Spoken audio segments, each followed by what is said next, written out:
Extremely accomplished, passionate social worker. Thank you so much for being here with us this beautiful evening, sir. Congratulations.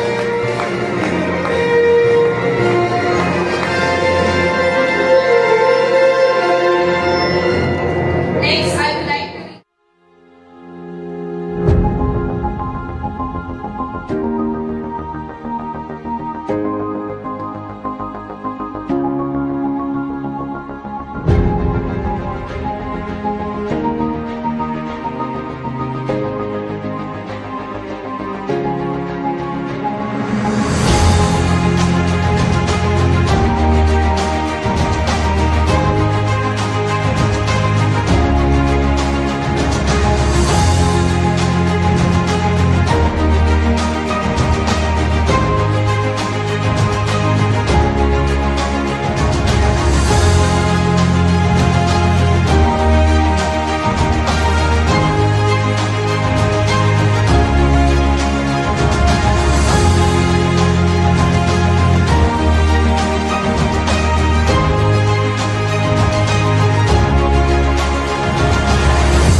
అందరికీ నమస్కారం.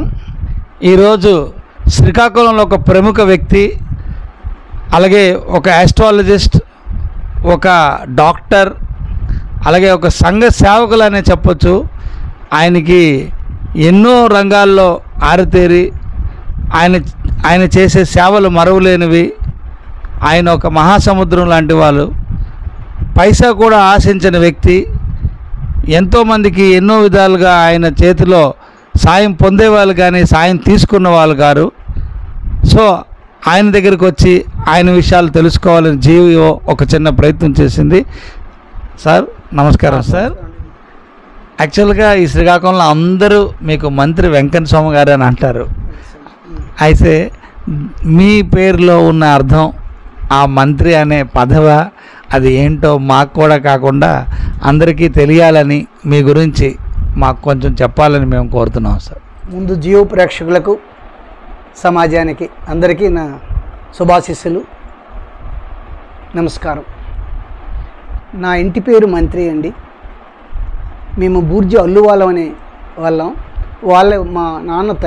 మా తండ్రి వాళ్ళ తల్లిదండ్రి ఇంటికి పెంపకం పోవడంతో ఒప్పంగి అనే గ్రామంలో మంత్రి వారు పెంచుకోవటం వల్ల మేము మంత్రి అని మా ఇంటి పేరు వల్ల నన్ను మంత్రి వెంకటస్వామి అంటారండి. నేను మంత్రిని మాత్రం కాదు, అందరు కూడా అలాగే అంటారు, శాశ్వత మంత్రి గారని. మంత్రి అయితే ఒక మాట అండి, మంత్రి అని అంటే సమాజానికి సేవలు అందించేవాడు మంత్రి, అంటే పాలకులకు సలహా ఇచ్చేవాడు మంత్రి. ఆ మంత్రిగా ఇంటి పేరు వచ్చినందుకు మరి నాకు సమాజంలో సేవ చేయాలనే కోరిక వచ్చింది, అందుకు సేవ చేస్తున్నానండి. అయితే ఈ సేవ అనేటటువంటి దృక్పథం నాకు ఎప్పుడు వచ్చిందంటే 1977లో దివిసీమ ఉప్పిన నా జీవితానికి ఒక మలుపు మలిచిందండి.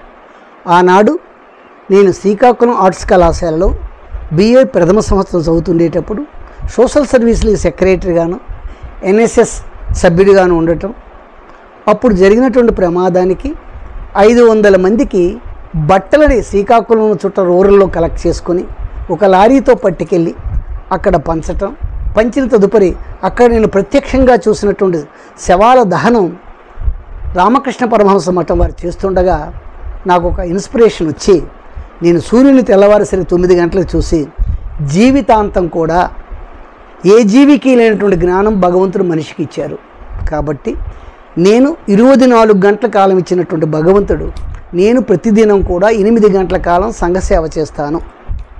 ఉన్న 8 గంటల కాలం నా ప్రవృత్తులు చేస్తాను. ఉన్న 8 గంటల కాలం ఆహార నిద్ర మైదునాలకి నేను ఉపయోగించుకుంటాను. ఈ విధంగా 24 గంటలు 1977 నుండి ఇప్పటి వరకు 45 సంవత్సరాలు ప్రతిదినము ఎక్కడో ఒక దగ్గర ఏదో ఒక సబ్జెక్టు మీద 42 సబ్జెక్టుల మీద, ఎయిడ్స్ అవనండి, పోలియో అవనండి, రక్తదానం అవనండి, ఇలా సమాజానికి కావలసిన 42 సబ్జెక్టుల్లో 60,000 కార్యక్రమాలు నిరంతరం చేయగలిగినటువంటి అవకాశం భగవంతుడు శక్తి నాకు ఇచ్చారు. అది నా నిర్ణయం. అందుకు నేను ప్రభుత్వ ఉద్యోగం కానీ చేయనని, ఎవరి దగ్గర కింద పని చేయనని, నా యొక్క నైపుణ్యాలతోనే నేను బ్రతుకుతానని మొదటి నుంచి భీష్మించుకొని ఇంతవరకు కూడా నాకు సొంత ఇల్లు లేకపోయినా నాకు ఉద్యోగం లేకపోయినా ఆనందంగా హాయిగా ఎందరికో సేవ చేసే స్థితిలో నేను ఈనాడు ఉన్నాను అంటే అహర్నిశలో నేను కష్టపడి జ్యోతిష్ శాస్త్రాన్ని ఆపోసన పట్టాను, హోమియో వైద్యాన్ని ఆపోసన పట్టాను. వైద్య శాస్త్రాలన్నింటినీ ఎప్పుడు చదువుతాను సమాజానికి అవసరమని. అదేవిధంగా ప్రతిదినం ఎక్కడ పేపర్లో చూసి ఎక్కడ అవకాశం సేవ అవసరం ఉన్నది, ఎక్కడ చైతన్యం అవసరం ఉంటుందనేటటువంటి ఆవేదనతో ప్రతి దినాన్ని కూడా 4 గంటల కాలం ఏదో విధంగా సమాజానికి సేవ చేయడానికి ఇలా చేయగలిగాను. నాకు వచ్చినటువంటి సన్మానాలు అవి లెక్కలేదు. కనీసం ప్రపంచ రికార్డులు 16, నేషనల్ అవార్డ్స్ ఒక 5-6 వచ్చినాయి. మీకు జిల్లా కలెక్టర్ల వాళ్ళు ఇచ్చినటువంటి ప్రశంసా పత్రాలు ఒక 40-50. అదేవిధంగా రోటరీ అంతర్జాతీయ సంస్థ అవార్డ్స్ మొత్తం 500 సార్లు 500 అవార్డ్స్ వచ్చినాయి. ప్రతి విఐపితో కూడా సన్నిహితత్వం ఉంది, కానీ ఎవరిని నా స్వార్థానికి ఉపయోగించుకోను. సమాజానికి సేవ చేయటమే నా ధ్యేయంగా ఇంతవరకు బ్రతుకుతున్నాను. అయితే కోవిడ్ వచ్చి అనారోగ్యం వచ్చినప్పటికి కూడా ఏదో కొద్దిగా సేవ తగ్గినప్పటికీ నాకు ఇప్పుడు 70 సంవత్సరాల వయసు. నేను 1953 డిసెంబర్ 1 పుట్టాను. జ్యోతిష్ శాస్త్రంలో ఒక విషయం ఎవరికీ తెలియదు. ఇది మనకి దేవతల గురువు అయినటువంటి బృహస్పతి, దేవతల గురువు అయినటువంటి ధన్వంతరి కేవలం విజయనామ సంవత్సరం పుట్టడం, కార్తీక మాసం బహుళపక్షం బహుళ సోమవారం హస్త నక్షత్రం, ఇది కేవలం 6 కోట్ల 7 కోట్ల మందికి జన్మిస్తారనేటువంటి ఒక విషయాన్ని గ్రహించి ఇంత శక్తి నాలో ఉంది కదా అని ఎంతైనా సేవ చేయగలనేటువంటి ఆత్మవిశ్వాసంతో ఆర్థికంగా కానీ సామాజికపరమైనటువంటి సహాయంగా కానీ తీసుకోను. ఆర్థికంగా ఎవరి దగ్గర ఏం తీసుకోను, కనీసమైనటువంటి రుసుములు తప్ప. ఆ విధంగా మనుగడ సాగించడానికి అవకాశం నాకు ఆత్మవిశ్వాసం ఇచ్చింది. జ్యోతిష్ శాస్త్రంలో సంఖ్యాశాస్త్రం, పామిస్ట్రీ, శ్రీకృష్ణ జయమని, పరాశర, భృగునాడి, కేపీ సిద్ధాంతం, లాల్కిత శాస్త్రాలన్నింటినీ ఆపోసన పెట్టి సమాజానికి ఉపయుక్తమైనటువంటి సలహాలు ఇచ్చి సమాజంలో చాలామందికి జీవితాలు మార్చగలుగుతున్నాను. ఆ విధంగా నేను తృప్తితో బ్రతుకుతున్నాను. ఇది స్పష్టంగా 5-6 నిమిషాలు నాకు అడిగినటువంటి జీహో వాళ్ళకి ధన్యవాదాలు అర్పించుకుంటున్నాను. సార్, నిజంగా మీ మాటలు వింటుంటే అదొక సముద్ర ప్రవాహంలా ఉంది. మహాసముద్రం ఎంతదో మీ తాలూకా ఈ చుట్టూ ప్రదేశాన్ని చూస్తుంటే మాకు ఒక మెస్మరైజింగ్ వస్తుంది. అలాగే మీరు సోషల్ రంగంలో కాకుండా ఆస్ట్రాలజీ కాకుండా ఎన్నో చేశారు. సో ఇవన్నిట్లో కాకుండా మీకు ఏది మీకు మనసుకు నచ్చింది, మీకు ఏది తృప్తి కలిగింది మాకు అది చెప్తారు? బుద్ధిజీవిగా స్వతంత్రంగా ఎవరిపై ఆధారపడకుండా, ఏ ప్రభుత్వం దగ్గర జీతం కానీ డబ్బు కానీ వ్యక్తి దగ్గర కానీ ఆధారపడకుండా స్వతంత్రంగా జీవించడానికి కాలాన్ని నేను వినియోగించుకుని అది తృప్తి. మరొకటి ఏమిటంటే ఎయిడ్స్ వెంకటస్వామి అంటారు, చాలా తృప్తి. నేను పుట్టిన దినం ఎయిడ్స్ డే డిసెంబర్ 12, అది ఒక తృప్తి. నన్ను పోలియో వెంకటస్వామి అంటారు. రోటరీ సంస్థ నాకు ఈ జిల్లాకి 10 సంవత్సరాలు పల్స్ పోలియో కోఆర్డినేటర్కి ఇచ్చారు. అప్పుడు కేసులు ఎక్కువ ఈ జిల్లాలో 93-95లో. దాన్ని చైతన్యం సంతంలో చేసి పోలియో కేసు లేకుండా చేయగలిగిన తృప్తి. నేను టీబీ జిల్లా సెక్రటరీగా అప్పుడు కలెక్టర్ 10 సంవత్సరాలు ఇచ్చారు. జిల్లాలో టీబీ గురించి చాలా ప్రచారం చేసి టీబీపై చైతన్యం చేశాను. ఇక దోమలు, ఇక నేను చైతన్యం చేయలేని సబ్జెక్ట్ లేదండి. ఒక 45 సబ్జెక్ట్స్ అవన్నీ చెప్తే మీకు కాలాతీతం. శ్రోతలు కూడా వినకపోవచ్చు. ఎవరైనా శ్రోతలకి అది కానీ ఇది అబద్ధం అన్నట్టుంటే నా మ్యూజియం వచ్చి సందర్శిస్తే వాళ్ళు నమ్ముతారు తప్ప ఇది ఎగ్జాజరేషన్గా ఉంటుంది. నేను ఏది చెప్పినా సరే, అది నా అభిప్రాయం. సార్, మీరు చెప్పినట్టు ఇది ఒక మహాసముద్రం. ఇక్కడ ఎన్నో గ్రంథాలు, అలాగే ఒక పెద్ద మ్యూజియం అంటారు. ఇక్కడ మీ తాలూకా మీ ఓన్ బుక్స్ కానీ, మీరు రీసెర్చ్ చేసిన బుక్స్ కానీ, ఇవన్నీ మంత్రి వెంకటస్వామి గారి మ్యూజియంకి వస్తేనే మీ అందరికీ అర్థమవుతుంది. శ్రీకాకుళం ప్రజలకే కాదు, ఈ వరల్డ్లో ఎంతమంది ఉన్నారో అందరికీ మా అరసవిల్లి సూర్యనారాయణ స్వామి అంటే ఆరోగ్య దేవత. అలాంటి ఆరోగ్య దేవుడి దగ్గర నియరెస్ట్ మంత్రి గారి ఆఫీస్, ప్రతి ఒక్కరు వచ్చి మీకు ఏది కావాలని ఆయన దగ్గర తెలుసుకోగలరు. సో ఆయన గురించి ఇంకా మాకు తెలుసుకోవాలని ఉంది. అలాగే ఆయన చాలామంది సెలబ్రిటీస్తో ఆయన కలవని, అంటే మంగళంపల్లి గారితో కూడా కలిశారు, ఎన్టీ రామారావు, నాగేశ్వరరావు, ఇక శత్రుఘ్న, ఐశ్వర్యరాయ్, అలాగే కాకుండా ఎంతోమంది పొలిటికల్ లీడర్స్తో కలిశారు. సో ఆ తాలూకా ఆయన కలవడంలో ఉన్న దేని గురించి కలిశారో అన్నది ఆయన మాటల్లోనే తెలుసుకుందాం. ఇది ఎంతవరకు ఎలా సాధ్యమైందని అడిగితే, ప్రతిదినము నేను ఏదో ఒక దగ్గర ఈ 3 జిల్లాలు విజయనగరం, విశాఖపట్నం, శ్రీకాకుళంలో పోలియో, ఎయిడ్స్, రక్తదానం, మీరు భూగర్భ జలాలు, పర్యావరణ పరిరక్షణ, నేను చేయనటువంటి కార్యక్రమం ఉండదు. ఎక్కడో ఒక దగ్గర ఎవరైనా కలిస్తే నన్ను స్ఫూర్తిగా తీసి వాళ్ళు ఆగి వాళ్ళు కలవటం అనేది జరిగేది. సభల్లో ఉపన్యాసాలు ఇవ్వడం జరిగేది. అంతేకాకుండా రోటరీ ఇంటర్నేషనల్లో నేను 30 సంవత్సరాలు చేస్తున్నాను. అక్కడ కూడా సబ్జెక్టులో ఉన్నటువంటి విఐపీస్ని కలవడం జరిగేది. ఈ విధంగా జ్యోతిష్ శాస్త్రంలో చాలా గొప్పతనం ఉండడం వల్ల వాళ్ళు కొంతమంది వాళ్ళ పిల్లలకి వాళ్ళకి హారోస్కోప్స్ ఇచ్చి వాళ్ళకి వెళ్ళి వాళ్ళ హారోస్కోప్ చెప్పడం వల్ల జరిగింది. ఈ విధంగా ఇంచుమించు ఒక 500 మంది సెలబ్రిటీస్ ఉండవచ్చు. ఇలా 16,000 60,000 ఫొటోస్, అందుకే నేను చేసే సర్వీస్ ఫొటోస్ ఉంటాయి అన్ని రంగాల్లో. మరి ఇవన్నీ ప్రెస్ క్లిప్పింగ్స్ అండి, 25,000 ఉంటాయి నా సొంతంగా. అదేవిధంగా 66,000 ఫొటోస్ ఉంటాయి. అదేవిధంగా ప్రతిదానికి ఒక జాకెట్ అంటూ ఒకటి ఉంటుంది. ఆ జాకెట్లో నేను వేసుకోగానే ఒక పూనకం వచ్చినట్టు ప్రవర్తిస్తూ ఆ సబ్జెక్టు నాకు అలవోకగా నేను మాట్లాడడం అనేది అలవాటు. అందుకే ఆ విధంగా ఈనాడు వారు నన్ను అందుకే దోమల నివారణ కోసం ఉపయోగించుకునేవారు. సాక్షి వారు HIV ఎయిడ్స్ గురించి ఉపయోగించుకున్నారు. రోటరీ వాళ్ళు పోలియో కోసం ఉపయోగించుకున్నారు. అలాగే జిల్లా యంత్రాంగం మెడికల్కి అన్ని రంగాలు ఉపయోగించుకున్నారు. ఈ విధంగా నా యొక్క సేవల్ని జిల్లా ఉపయోగించుకున్నది. అదే నా తృప్తి. మా ప్రశ్నలకి మీ మాటలకి అతీతం. అంటే మేము ఏది అడిగినా మీలో ఒక గ్రంథమే ఉంది. అయితే సార్, మీరు ప్రధాన వృత్తి మీది యాస్ట్రాలజీ కదా, మీరు ఎంతోమందికి వాళ్ళ కష్టాలు నష్టాల గురించి చెప్పుంటారు. ఎప్పుడు ఎవరైనా మిమ్మల్ని వ్యతిరేకించారా? అంటే మీరు చెప్పిన తప్పు అనే కానీ, లేకపోతే ఏమైనా బాధపడడం కానీ, ఏదైనా అలా మీరు ఏదైనా ఫేస్ చేశారా అనేది మాకు కాకుండా మన ప్రజలకు కూడా అది ఇంపార్టెంట్ తెలుసుకోవడం. మీ రంగంలో ఉన్నారు, మీకు ఎప్పుడైనా వ్యతిరేకత అంటూ వచ్చిందా సమాజం నుంచి? సార్, వ్యతిరేకించేటటువంటి అవగాహన లేని వారు వ్యతిరేకించవచ్చు, కాదనలేదు. వ్యతిరేకించగలిగినటువంటి సమాధానం చెప్పగలిగినటువంటి సత్తా యువతల వాళ్ళకు ఉండాలి.